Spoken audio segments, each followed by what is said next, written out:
고백합시다. 우리 걸어가는 이 길이 결코 처음 밟는 길은 아니야. 수천 년 동안 넌 땅 곳곳에서 주님 따른 적이 있으니 우리 걸어가는 이 길이 낯설고 두려워 보일지라도 삶의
함께 고백합시다.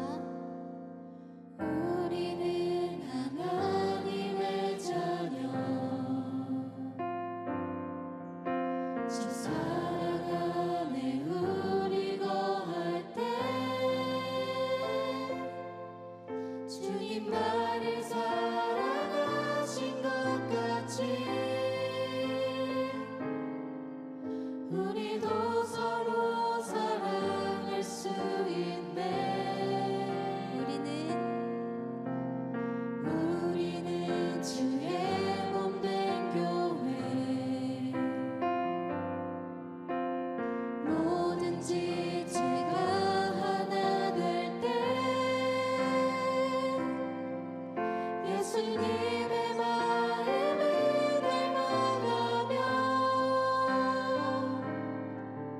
고통과 즐거움 함께 나누네. 하나님 안에서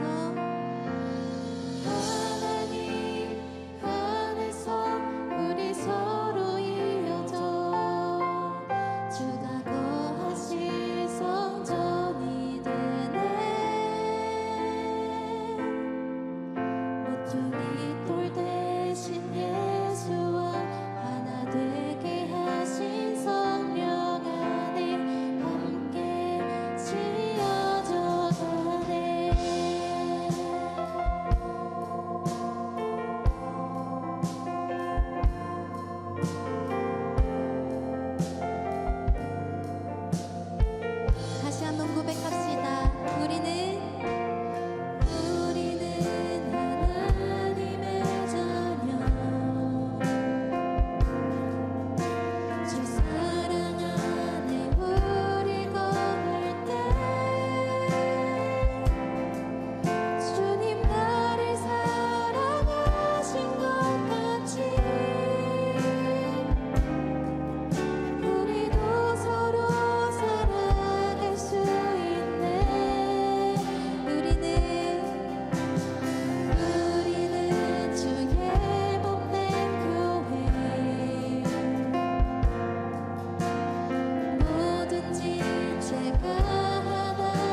몸 가운데서 분쟁이 없고 오직 여러 지체가 서로 같이 돌보게 하셨느니라.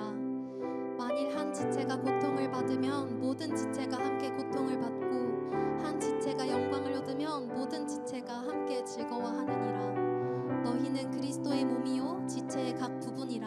아멘. 하나님 감사합니다. 부족한 우리를 구원하셔서 그 한없는 사랑의 전달자로 우리를 불러주시니 감사합니다. 그러나 주님, 주께서 불러주신 이 길을 걸어가다 보면 때로는 참 어렵고 두려운 순간이 오기도 합니다. 하지만 이 길을 함께 걸을 수 있는 동역자 허락하시니 감사합니다. 그리스도로 말미암아 하나의 몸, 하나의 교회가 된 우리가 서로를 사랑하며 섬기길 원합니다. 서로의 기쁨과 슬픔은 나의 일로 여겨 기쁨은 2배가 되고 슬픔은 나누어 사라지게 하소서. 각자의 자리에서 서로의 부족함을 보완하며 하나 되어 주님 예배하고 찬양하게 하소서. 사랑을, 복음을 전하는 이 사명을 함께 감당하게 하소서. 그리하여 모든 영혼이 구원을 받는 그날까지 물러서지 아니하고 함께 손잡고 이 길 걸어가게 하소서. 이 시간 방금 불러드린 기도 제목 가지고 또 각자 가운데 허락하시는 마음 가지고 함께 기도하겠습니다.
사랑과 은혜가 풍성하신 하나님 아버지, 이 시간 저희를 예배의 자리로 불러주시고 주님 앞에 나아오게 하심에 감사드립니다. 온 땅의 주인이시며 우리의 삶을 다스리시는 주님을 찬양합니다. 우리의 호흡 하나하나까지 붙드시고 오늘도 살아갈 힘과 은혜를 허락하심에 감사드립니다. 이 시간 저희가 지었던 모든 죄들을 주님 앞에 내어놓습니다. 주님의 뜻보다 우리의 생각을 앞세웠던 교만함과 사랑하지 못했던 마음, 순종하지 못했던 모습들을 용서하여 주옵소서. 우리의 마음을 깨끗하게 하시고 다시 주님을 향해 돌이키게 하여 주옵소서. 우리의 죄보다 깊은 주님의 사랑을 의지하오니 십자가 보혈로 저희를 새롭게 하시고 다시 일어설 용기를 주심에 감사합니다. 저희가 속한 캠퍼스를 위해 기도합니다. 시험과 과제로 분주했던 시험 기간이 지나고 다시 사역이 시작됩니다. 지친 몸과 마음이 회복되게 하시고 새 힘을 허락하여 주셔서 다시 시작될 캠퍼스 사역 가운데 은혜를 허락하여 주시옵소서. 이곳이 단순한 배움의 공간을 넘어 진리가 선포되고 생명이 살아나는 곳 되게 하여 주옵소서. 캠퍼스 가운데 복음의 빛이 더욱 밝히 비추어지게 하시고 방황하는 영혼들이 주님을 만나게 하옵소서. 저희를 그 통로로 사용하여 주셔서 삶으로 복음을 드러내는 자들이 되게 하여 주시옵소서. 또한 이 시대의 청년들을 위해 기도합니다. 혼란과 불안 속에서도 흔들리지 않게 하시고 세상의 기준이 아닌 하나님의 말씀 위에 굳게 서게 하여 주옵소서. 자신의 길을 찾지 못해 방황하는 청년들에게 주님의 분명한 부르심을 들려주시고 믿음으로 결단하며 살아가는 세대가 되게 하여 주옵소서. 나라와 민족을 위해 기도합니다. 대한민국 땅을 긍휼히 여겨주시고 정의와 공의가 강물처럼 흐르는 나라가 되게 하여 주옵소서. 분열과 갈등이 아닌 화해와 연합이 일어나게 하시고 지도자들에게 지혜와 겸손을 허락하여 주옵소서. 이 땅 가운데 하나님의 뜻이 이루어지게 하시고 열방을 섬기는 나라로 사용하여 주옵소서. 마지막으로 오늘 드려지는 이 예배를 위해 기도합니다. 이 시간 우리의 마음이 온전히 주님께 향하게 하시고 형식이 아닌 진정한 예배가 되게 하여 주옵소서. 말씀을 전하시는 박성민 목사님께 성령의 능력을 더하여 주시고 듣는 저희의 마음이 열려 말씀을 통해 변화되게 하옵소서. 이 예배를 통해 주님 홀로 영광 받으시기를 원합니다. 감사드리며 우리를 구원하신 예수 그리스도의 이름으로 기도드립니다. 아멘.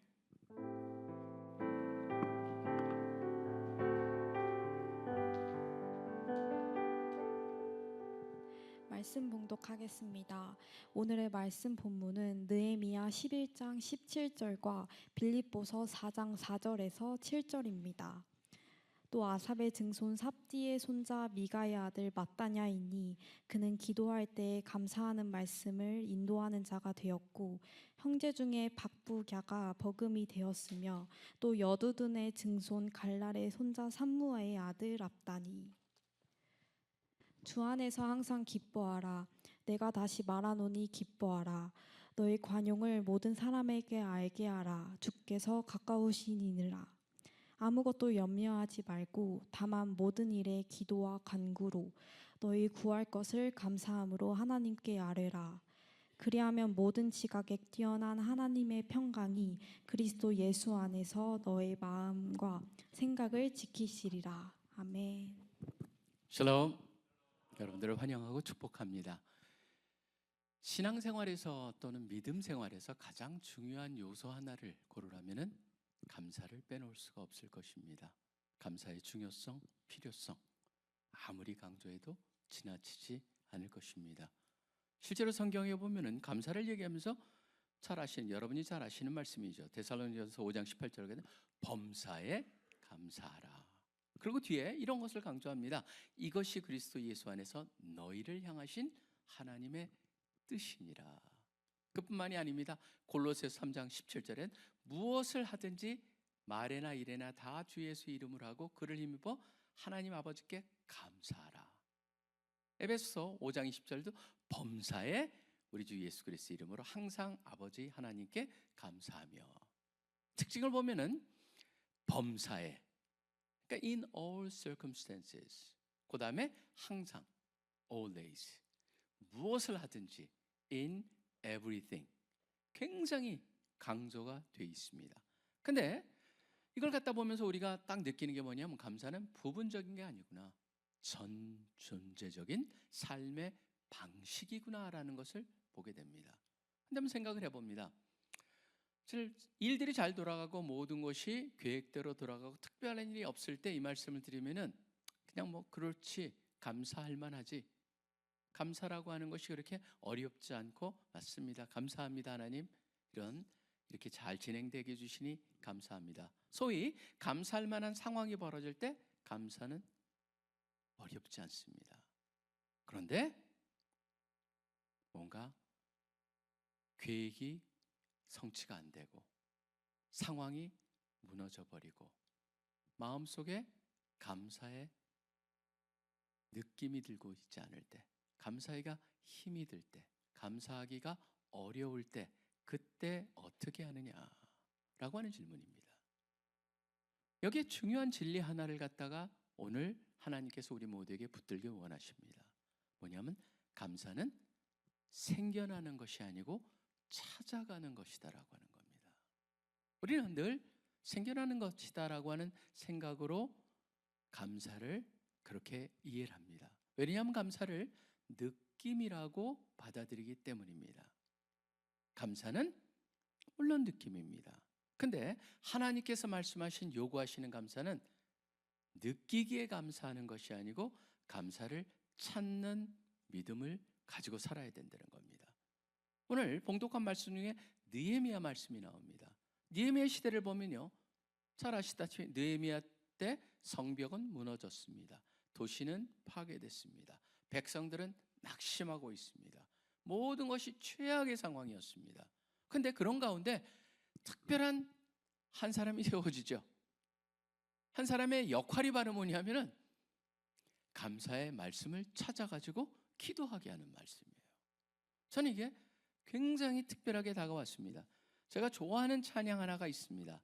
날 구원하신 주 감사라고 하는 찬양인데요.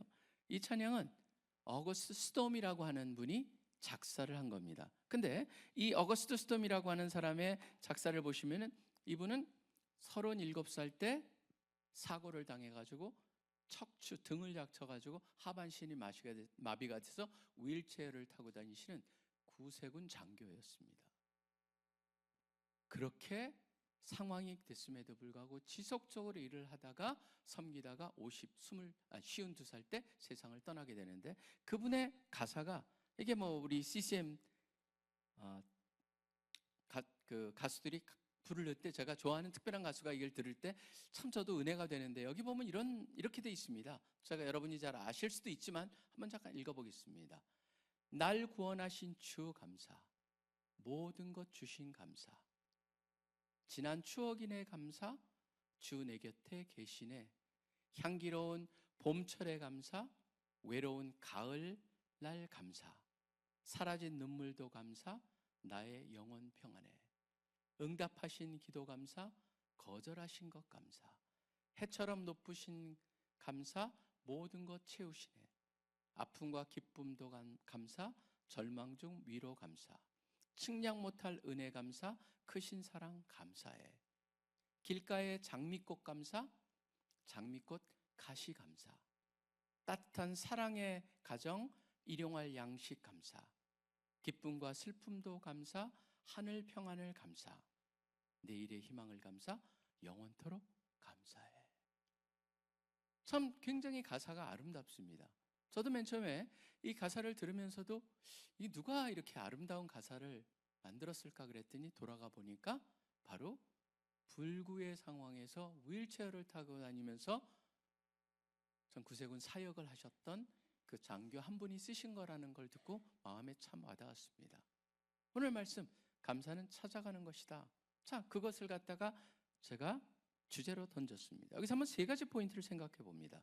첫 번째, 우리는 감사를 그러기에 느끼려 하지 말고 찾아가야 한다는 겁니다. 이게 뭐 오늘 제가 느헤미야 11장 17절에 보시면 아삽의 이 족속들을 쭉 얘기합니다. 자손을 얘기하면서 그 자손 중에 마따냐라고 하는 사람이 나오는데, 그 사람의 직분이 뭐냐면 감사로 기도를 인도하는 자, 그렇게 되어 있습니다. 전 이런 직분이 사실 있는지 솔직히 굉장히 최근에 와서 발견을 했어요. 성경을 들으면서. 왜냐하면 그 부분은 사람 얘기가 쭉 나오니까 쓱쓱쓱 읽으면 넘어가거든요. 근데 듣는데 딱 꽂히는 거예요. 감사로 기도를 인도하는 자. 왜냐하면 히브리어에 감사라는 단어가요, 야다라고 하는 단어인데, 이 단어는 언제 쓰는 거냐면 돌을 던지거나 화살을 쏜다라고 할 때 쓰는 단어입니다. 그렇기 때문에 그 단어가 뭐냐면 감사라고 하는 표현으로 쓰이는데, 여기서 결국 뭡니까? 고백하다, 선포하다, 인정하다라고 하는 의미로 쓰는 거예요. 느껴지는 것이 아니고 내가 찾아가는 것이고, 던지는 것이고, 고백하는 것이고, 그걸 갖다가 얘기합니다.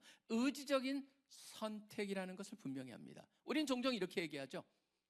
감사할 마음이 안 생겨요. 지금 감사할 상황이 아니에요. 근데 성경은 말합니다. 감사는 상황이 아니고 방향이라고 말을 합니다.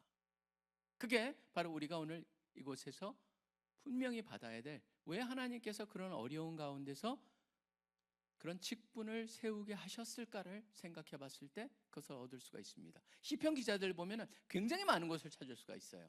근데 그 중에서 40편, 43편을 보면은 고라의 자손의 그 시편이 나오는데, 그 중에 보면 굉장히 어려운 상황이었습니다. 42편 시작할 때도 뭐가 나오냐면 너무너무 힘들다, 너무너무 갈급하다네, 영적으로 얼마나 갈급한지 목마른 사슴이 시냇가를 찾는 것 같은 그런 마음을 갖다가 얘기를 합니다.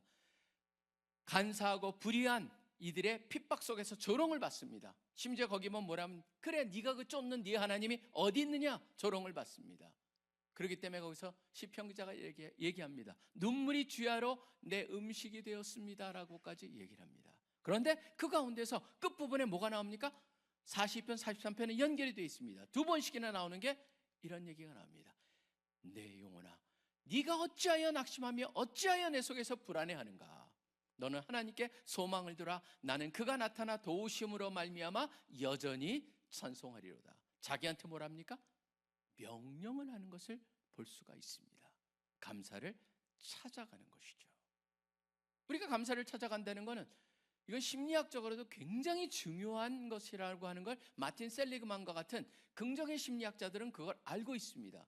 그러다 보니까 이 사람은 모든 사람들한테 무엇을 쓰길 원하냐면, 행복해지길 원하는 사람, 성격이 긍정적으로 변하고 밝게 변하고 싶은 사람한테 요구하는 게 조언하고, 그 다음에 찾기를 하기를 원하는 게 gratitude journal이라고 하는 걸 쓰게 합니다.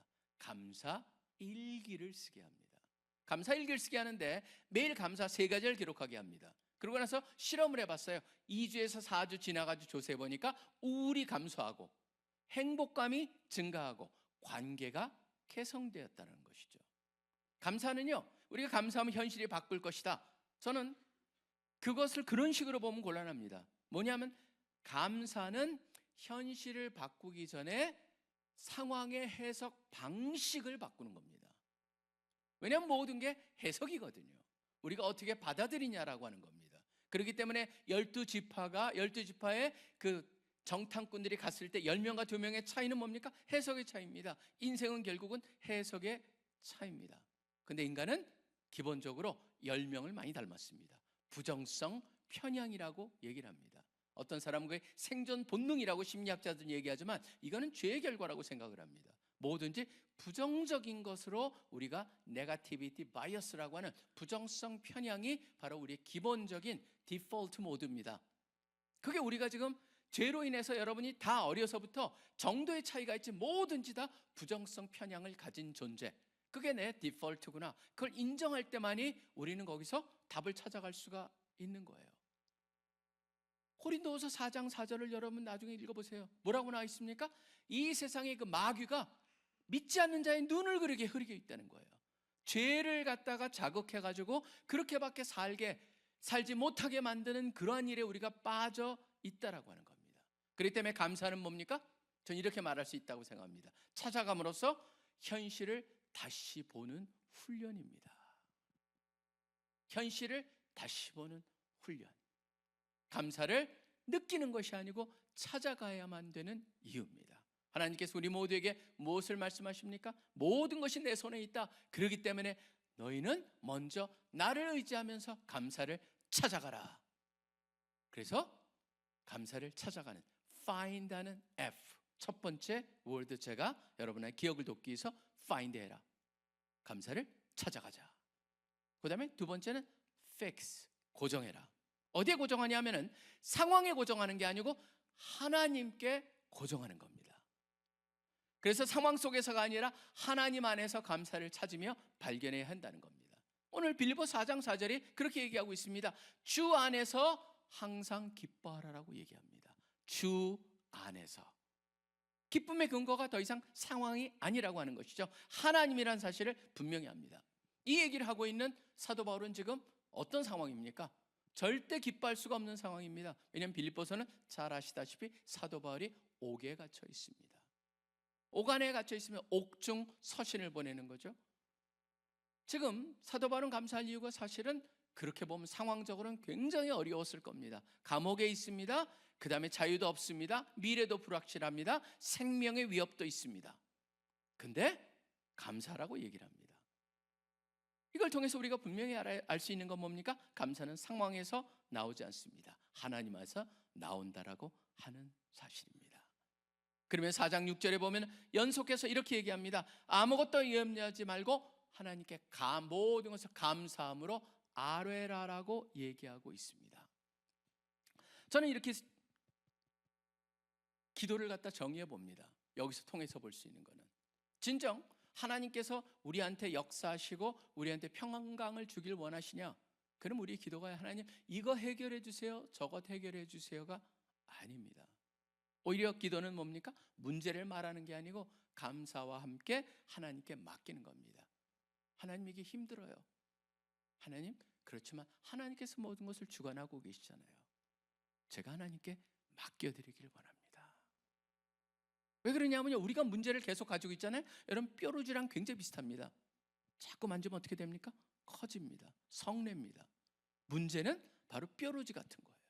우리가 문제를 보고 상황에 집중을 하다 보면은 그게 점점 커져요. 그게 우리 전체의 시야를 갖다 막아버릴 수 있다라고 하는 겁니다. 그렇기 때문에 하나님께서는 우리로 하여금 어디에 픽스를 하느냐, 우리의 관심과 초점이 문제가 아니고 상황이 아니고 하나님께 픽스하길 원한다고 하는 것이죠. 왜냐하면 그분이 우리의 모든 것을 주관하고 계시기 때문입니다. 문제는 사라지지 않습니다. 그런데 우리가 그 문제를 바라보는 시야가 바뀌고 그것을 하나님의 픽스하면서 봤을 때 이제는 그때부터 바뀌기 시작합니다. 하나님께서 바꿔 가시기 때문이죠.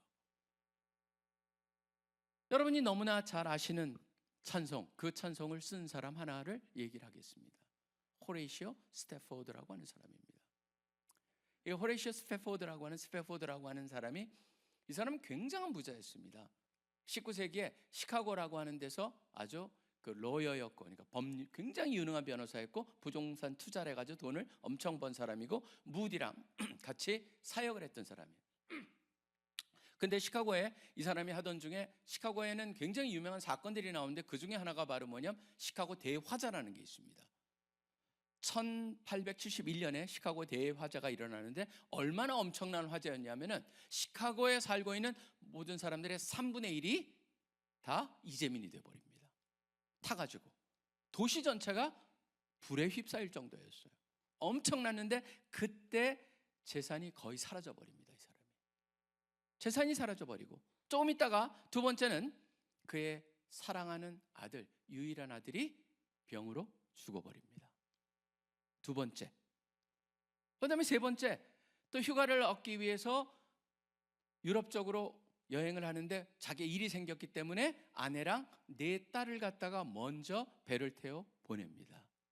배를 태워 보내는 유럽 여행 계획 속에 출발을 했는데 대서양에서 다른 배와 충돌을 합니다.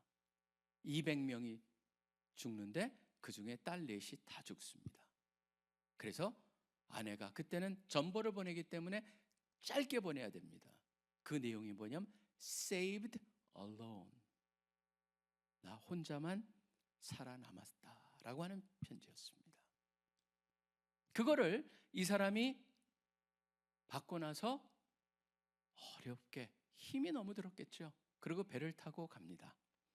인생의 가장 깊은 바다에서 배를 타고 가는데 어느 지점이 이뤘을 때 선장이 말합니다. 이곳이 당신 딸들이 잠든 바로 그 장소입니다. 그 자리에서 탄생한 찬송이 바로 It is well with my soul, 내 영혼 평안해. 참 놀랍지 않습니까? 저는 이 내 영혼 평안해라고 하는, 여기에 보시면은 가사들이 이런 게 나오거든요. 여러분들이 여기에 보면 어떻게 우리가 어려운 상황 속에서도 이런 평안을 얻을 수 있을까라고 하는데 초점이 어디 있냐면 이렇게 돼 있습니다. 내 평생에 가는 길 순탄하여 늘 잔잔한 강 같든지, 그 다음에 큰 풍파로 무섭고 어렵든지 나의 영혼은 늘 평안하다. 2절은 저마귀는 우리를 삼키려고 입 벌리고 달려와도 주 예수는 우리의 대장 되시니 끝내 싸워 이기리라. 내 영혼 평안해. 저 지운데 주홍빛 같더라도 주 예수 다 아려면 그 십자가 피로서 다 씻사 흰 눈보다 더 정하리라. 저 공중에 구름이 일어나며 큰 나팔이 울릴 때 주 오셔서 세상을 심판해도 나의 영혼은 겁 없으리. 내 영혼 평안해. 저는 이 안에서 굉장히 중요한 것을 갖다 보게 됩니다. 뭐냐면 상황을 보기보다는, 어려움에 거기에 붙잡히기보다는 뭐였습니까? 어떻게 극복을 했을까요? 더 깊은 현실을 붙잡았다라고 하는 겁니다. 깊은 현실은 바로 무엇이었습니까? 예수 그리스도와 연결된, 그렇기 때문에 더 이상 죄가 없고 그분과의 만남, 그분에게 소망을 두었다라고 하는 겁니다. 그는 내 영혼 평안하다 하고 말했을 때 이런 거 다 괜찮아, 그 얘기 전혀 아닙니다. 하나님 앞에서 평안하다고 말하고 있는 것이죠. 근거는 자기 자신이 아닙니다. 바로 하나님이었다고 하는 겁니다. 파도가 잔잔해서 평안한 것이 아닙니다. 닻이 깊이 내려가 있어서 평안한 것도 아닙니다. 그는 딸을 잃었습니다. 그렇지만 하나님을 잃지 않았습니다. 그는 재산을 잃었습니다. 아들을 잃었습니다. 딸 넷을 다 잃어버리고 모든 것을 잃었습니다. 그러나 그는 말합니다. 내 영혼 평안해라고 말입니다. 상황 때문이 아닙니다. 하나님 때문입니다. 이렇게 말할 수 있습니다. 상황은 괜찮지 않을 수 있습니다. 내 감정도 괜찮지 않을 수 있습니다. 그러나 하나님 때문에 나는 괜찮습니다. 여러분, 다시 한번 말씀드립니다. 여러분들이 지금 또는 나중에라도 어떤 문제를 갖다가 어려운 문제를 접했을 때 문제에 초점을 맞추면 누구나 실망하고 절망할 수밖에 없습니다. 그렇지만 하나님을 보면 감사합니다. 하나님께 여러분의 시선을 픽스하시면서 어떠한 상황 속에서도 이겨내시는 한 분 한 분 되시기를 간절히 축원합니다. 그 다음에 세 번째입니다. 세 번째는 우리는 감사를 통해서 하나님을 신뢰하는 삶을 나아가야, 살아가야 한다는 겁니다. 첫 번째가 감사는 찾는 겁니다. find 하는 것이다. 두 번째가 하나님한테 시선을 fix하는 것이라면, 세 번째는 이제는 그런 감사와 믿음을 가지고 follow 하는 겁니다. follow through, 그런 살아가야 된다라고 하는 그것을 갖다가 우리는 배워야 합니다. 빌립보 4장 7절에 보면은 말합니다. 그리하면 모든 지각에 뛰어난, 그게 무슨 말입니까? 우리의 이해를 초월하는 그런 말입니다. 우리한테는 전혀 왜 이런 게 생기지? make sense 안 하는 거예요. 어떻게 이런 상황에서 이런 마음이 나한테 생길까? 전혀 이해할 수가 없어요. 근데 그렇기 때문에 여기 뭐가 나옵니까? 그 평안을 얘기하면서 transcend our understanding이라고 영어는 번역을 합니다. 우리의 이해를 뛰어넘는, 그것을 갖다 초월해버리는 그런 하나님의 평강이 우리의 마음과 생각을 지키신다라고 얘기하고 있습니다. 제가 CC 와서 제일 먼저 배운 단어는 샬롬이라는 단어였습니다. 샬롬이라는 건 하나님의 질서라고 하는 의미가 가장 중간에 있습니다. 어떤 상황에서든지 하나님께 맡기면, 하나님께 초점을 맞추고 하나님께 구하면, 하나님께 모든 것을 맡기면 하나님께서 뭐를 주신다고요? 하나님의 질서를 우리의 마음속에, 생각 속에 주신다라고 하는 거예요. 바로 샬롬을 주시는 하나님. 이걸 통해서 우리가 봐야 될 게 있습니다. 평강은 결과가 아닙니다. 평강은 과정 속에 하나님께서 주시는 거예요. 우리가 감사를 찾고 하나님한테 초점을 맞추고 그 안에서 그 믿음을 가지고 살아가기로 결정했을 때 하나님께서 우리한테 뭘 주세요? 우리가 이해할 수 없는 그런 평강을 허락하신다. 저는 여기를 통해서 참 많은 것들을 생각하게 됩니다. 다시 한번 느헤미야의 감사를 찾아갔던 어떤 상황 속에서, 절망 속에서, 그러나 여러분 이것 말은 쉽게 할 수 있습니다. 그렇지만 엄청나게 어려운 거일 수 있습니다. 제가 김 목사님을 옆에서 뵈면서 그런 걸 참 많이 느꼈었습니다. 목사님은 인생을 통해서 굉장히 많은 어려움을 겪은 분이었습니다. 근데 제가 목격했던 그런 어려움은 바로 뭐냐면 둘째 딸의 위암으로의 죽은 과정을 제가 목격하면서 그때 목사님의 그 고통을 갖다 이해할 수 있고 어떻게 고통을 극복하셨나를 갖다가 이해하면서 다시 한번 오늘 말씀, 감사의 이유, 우리가 어려운 상황 속에서도 이분이 경험한 그런 것들을 우리도 어떤 상황이 주어졌던 간에 어떻게 경험할 수 있을까라고 하는 것에 답을 찾기를 원합니다. 사실 이 셋째 딸은요, 이 둘째 딸은 제 아내가 셋째거든요. 그러니까 이제 셋째가 아니죠, 둘째죠. 이 둘째 딸은 37살 때, 아니 29살 때 세상을 떠납니다. 제가 아까 스톰을 얘기하면 37살이라고 얼마나 좋겠어요. 근데 29살 때 세상을 떠나는데 4월 26일 날, 바로 82년 4월 26일 날 세상을 떠납니다. 3살 딸과 5살 난 딸 두 딸을 남기고 갑니다. 지금은 이 두 딸 다 컸습니다. 이제는 자녀들이 두셋씩 가지고 있습니다. 근데 그런 어린애들을 놔두고 세상을 떠나버립니다. 제가 그것을 갖다 보면서 목사님이 그 경험을 하면서 쓰신 책이 뭐냐면 딸의 죽음 존재의 제로점이라고 하는 책을 쓰십니다. 그 안에 참 나와 있는 것 중에 제가 한번 여기 여러분한테 목사님께서 그때 그 어려운 마음을 너무나 잘 표현하면서 어떻게 이기셨나를 한마디로 딱 요약된 짧은 글을 한번 제가 읽겠습니다. 1982년 4월 26일 화창한 봄날에 사랑하는 둘째 딸 신이는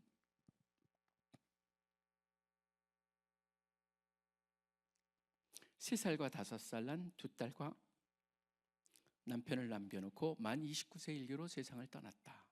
위암수술을 받은 날부터 167일 동안 극심한 고통을 겪었던 신이는 전주 예수병원에서 끝내 숨을 거뒀다. 아내가 신이의 눈을 감겨두었다. 의사와 간호사들이 들어와 산소 호스와 목에다 심장으로 꽂은 주사 바늘을 빼냈다. 나는 그 방에서 모두 나가기를 청했다. 신이와 단 둘이만 있고 싶었다. 그의 고통은 끝났다. 우선 그것만으로도 내게 터질 것만 같은 고통의 태엽이 한 가닥 축 풀리는 것 같았다. 그는 신부처럼 주님 품에 안겼을까? 어린 딸로 안겼을까? 나와 자신의 시체를 바라보고 있을까? 꼭 붙잡고 있는 신이의 손목이 서서히 굳어지며 차가워지고 있음을 느꼈다.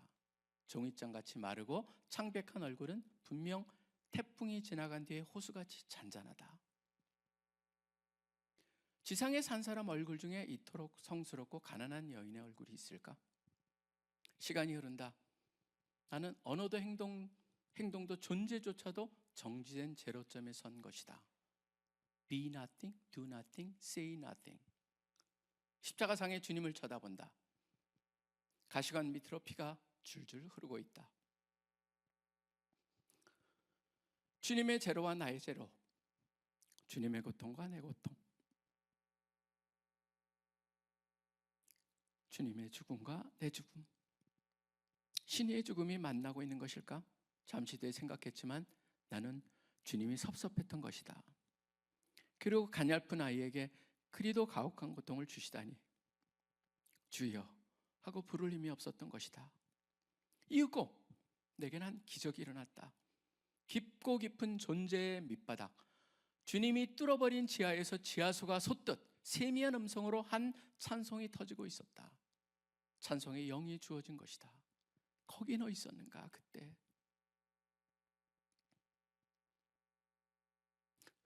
주님 그 십자가에 달릴 때, 때로 그 일로 나는 떨려. 거기 너 있었는가 그때?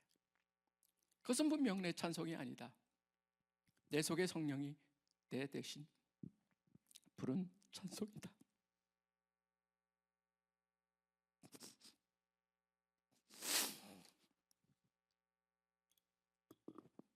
부활하신 주님은 살아계셨다. 그때 그곳에도 나와 함께 내 주에 계셨다. 성령의 대송이다. 지금 죽을 만큼 극심한 고통의 밑바닥을 헤매고 있는가? 십자가에서 피 흘리신 주님의 고통을 묵상하라. 주님과 처음 사랑을 상실했는가? 당신을 사랑하다 심장이 터져버린 예수님을 묵상하라. 일어설 수 없는 절망 가운데 있는가? 죽음을 죽이시고 부활하신 예수님을 바라보라. 예수님은 어제나 오늘이나 영원토록 변함이 없으시다. 여러분, 저희 때는 백문일답이 없었어요. 저는 언제 백문일답이 세웠는지 저는 이제 제가 공부하러 미국을 가서 언제부터 시작했는지 모릅니다. 근데 제가 보기에는 목사님의 이러한 체험이 언제든지 인생의 어떤 문제든지 간에 바로 예수 그리스도를 외칠 때 거기에 답이 있다. 그렇기 때문에 백문일답을 외치지 않으셨는가 그런 생각을 해보게 됩니다. 아주 우리 감사를 얘기하면서 왜 이렇게 끝을 갖다 눈물까지 흘려야 되느냐. 근데 저는요 그렇게 생각을 합니다. 이런 분들을 통해 가지고 무엇을 배울 수가 있습니까? 우리가 바로 이런 하나님. 그러기에 우리는 어떤 상황이든 간에 바로 그런 하나님을 꼭 붙잡고 살아야 된다라고 하는 것을 다시 한번 명심하기 때문에 그렇습니다. 끝까지 변함없이 사셨던 김 목사님의 삶, 그분을 붙잡게 해주신 바로 하나님, 그 하나님을 붙잡으면서 우리가 follow through, find, fix, follow 하는 그런 삶을 살기를 소원합니다. 결국 오늘 말씀을 통해서 우리는 알게 됩니다. 감사는 결과가 아닙니다. 신뢰의 표현입니다. 신뢰의 시작입니다. 그렇기 때문에 감사한다고 말하는 것은 하나님 나는 이해하지 못합니다. 그렇지만 하나님 당신을 신뢰합니다라고 고백하는 겁니다. 기도해야 할지라도 우리한테 해결되지 않은 상황이 있을 수 있습니다. 관계, 사역, 어떤 사람한테는 건강, 어떤 사람한테는 참 미래도 뭔가 잘 해결이 안 되는 것 같고, 또 우리 간사님들은 지금 모금하면서 사역하면서 하는데 거기서도 해결 안 되는 게 있을 수가 있습니다. 우리가 근데 중요한 건 바로 뭡니까? 어떤 상황이 있을지라도 우리가 선택해야 되는 것, 그것은 바로 하나님을 신뢰하는 삶, 감사를 찾고 하나님께 초점을 맞추고 그걸 꼭 붙잡고 사는 그런 삶을 살기로 선택하시는, 소원하시는 우리 여러분 되시길 간절히 축원합니다. 눈을 감고 여러분 고백해 보시기를 바랍니다. 찾겠습니다. 하나님, find, 감사를 찾아가겠습니다. 나는 상황이 아니라 하나님을 보겠습니다라고 결심하신 여러분들이 되시길 바랍니다. 그 다음에 하나님께 시선을 고정하겠습니다. 픽스하겠습니다. 나는 감사를 선택하겠습니다라고 고백하신 여러분들이 되시길 바랍니다. 그 다음에 follow, 주님을 신뢰하며 따라가겠습니다. 나는 하나님을 철저히 어떤 상황 속에서 이해를 못할지라도 하나님이 모든 것을 주관하신다는 걸 알게 그렇게 신뢰하면서 가겠습니다. 하나님 아버지 감사합니다. 오늘 말씀을 통해서 다시 한번 우리의 삶 속에서 너무나도 중요한 감사의 소중함을 깨닫게 하여 주시고 말씀해 주시니 감사합니다. 다시 한번 우리가 감사로 철저히 무장되어 살 수 있게 하여 주시고, 그래서 우리 모두가 전천후 신앙을 가지는 자들이 되게 하여 주시옵소서. 감사가 차고 넘치게 하여 주실 주님을 기대합니다. 주님만을 붙잡고 살겠습니다. Find, fix, follow 하는 우리들 되기를 간절히 소원합니다. 모든 기도 예수 그리스도의 이름으로 간절히 기도합니다. 아멘.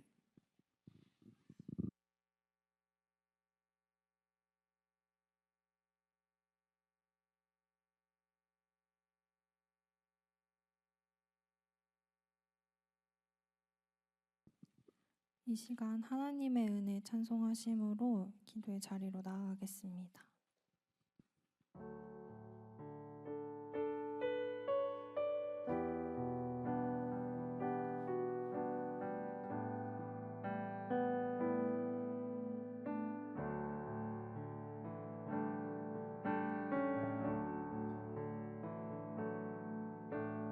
지으시니가 하나님,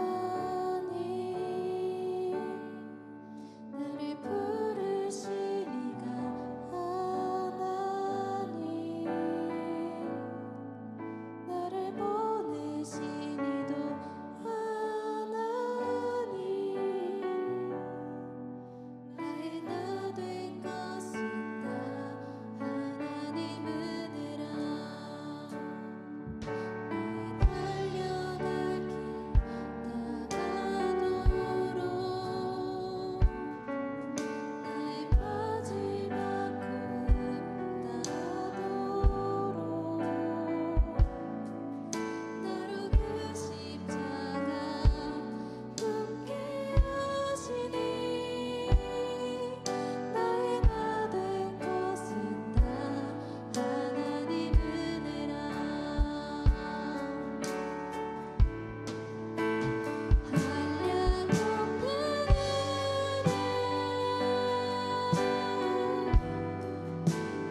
들으신 말씀을 두고 이 시간 함께 기도합시다.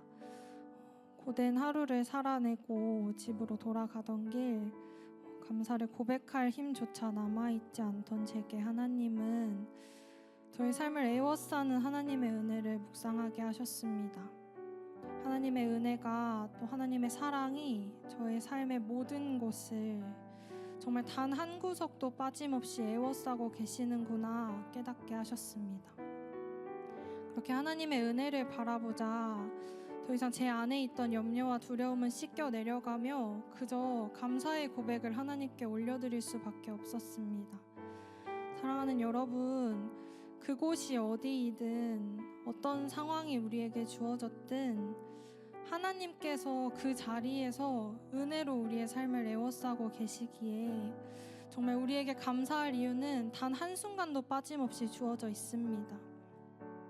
그렇기에 감사를 선택할지 아니면 걱정과 염려를 선택할지 이것은 우리의 선택에 달려 있습니다.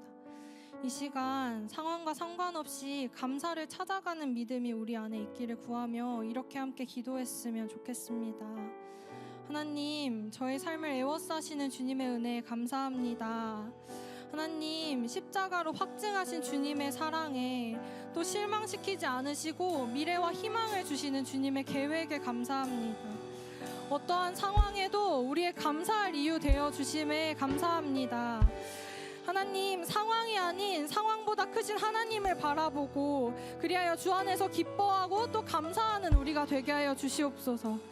감사가 우리에게 찾아오길 기다리는 것이 아니라 감사를 찾으며 하나님께 감사의 고백을 매 순간 올려드리는 우리가 되게 하여 주시옵소서. 이 시간 들으신 기도 제목으로 합심하여 기도하시겠습니다.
선하고 친절하다는 것을 모든 사람이 알도록 행동하십시오. 주님께서 곧 오실 것입니다.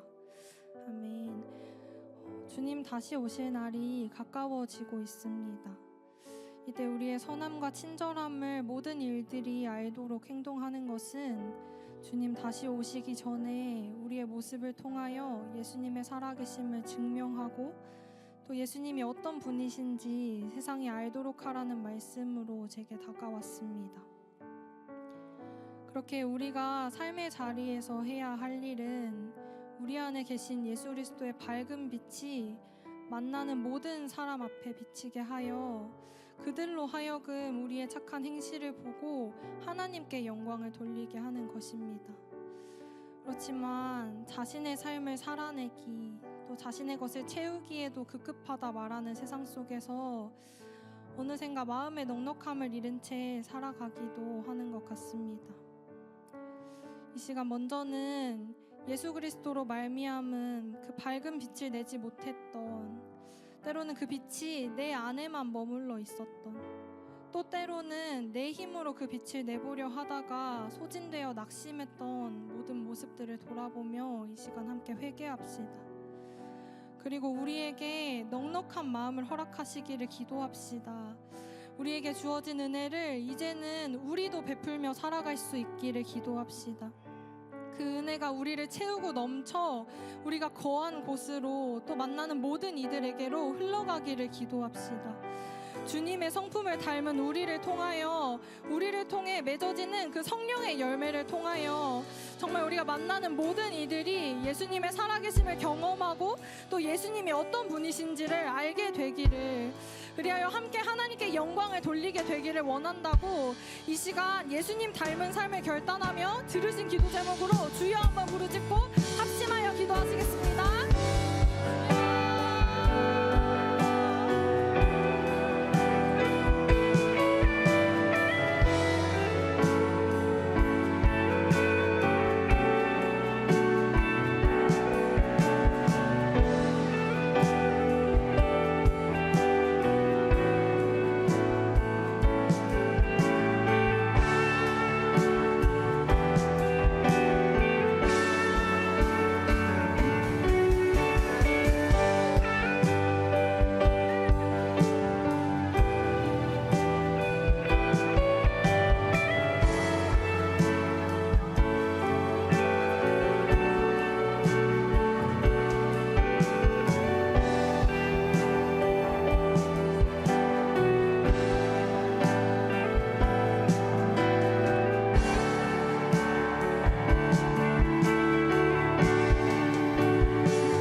아버지, 저희에게 감사할 이유가 되어 주심에 감사합니다. 하나님, 주님의 그 값없는 은혜가 우리의 삶을 에워싸고 있음에도 그 은혜를 보지 못한 채 감사를 포기하고 그 은혜를, 작은 은혜를 세상 가운데 흘려보내는 것조차 힘겨워했던 우리의 모습을 회개합니다. 하나님, 매일의 삶에서 더 깊이, 더 넓게 주님의 은혜를 묵상케 하시고, 그리하여 어떤 상황에도 감사하고 만나는 모든 이들에게 하나님께서 우리에게 허락하셨던 그 은혜를 베풀는 우리가 될 수 있도록 주님 도와주시옵소서. 주님의 은혜를 받은 자답게, 복음의 빚진 자답게 세상 가운데서 정말 우리를 채우고 또 채우시는 그 은혜 속에서 다른 이들에게 하나님의 살아계심을 증명하는 저희가 되게 하여 주시옵소서. 날마다 조금이라도 더 예수님을 닮아가는 저희가 되길 소망하며 이 모든 말씀 살아계신 예수 그리스도의 이름으로 기도드립니다. 아멘. 지금은 헌금 시간입니다. 가능하신 분들은 자리에서 일어나 물질뿐만 아니라 우리의 마음까지 올려드리며 함께 찬양합시다.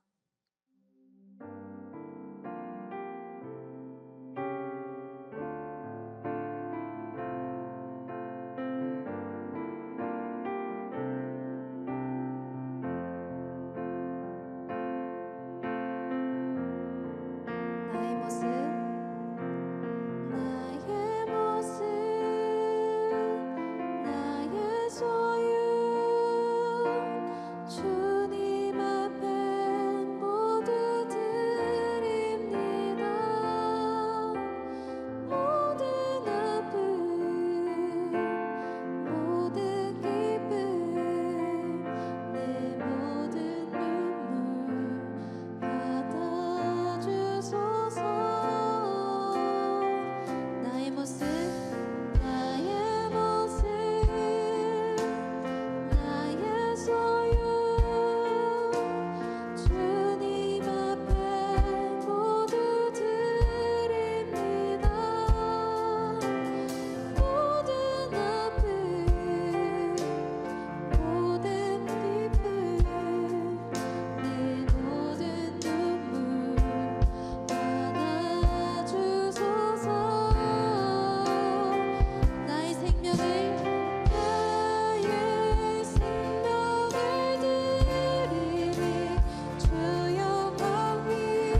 하나님 아버지 감사합니다. 우리 불러주시고 찬양케 하여 주시고 말씀 듣고 또 주님께서 허락하신 제물의 일부를 드리게 하신 것도 감사합니다.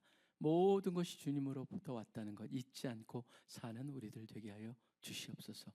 우리의 삶 전체가 감사가 차고 넘치는 삶 되기를 소원합니다. 지금 우리 주 예수 그리스도의 특별하신 은혜와 하나님 아버지의 무한하신 사랑하심과 성령님의 교제하심이 이 자리에서 함께 예배를 드리며 다시 한번 감사를 찾아가며 주님께 초점을 맞추고 끝까지 승리하며 살기를 소원하는 우리 CC의 귀한 형제 자매들의 가정과 사역과 하는 모든 일 위에 이제부터 영원토록 항상 함께 하여 주시기를 간절히 축원하옵나이다. 아멘.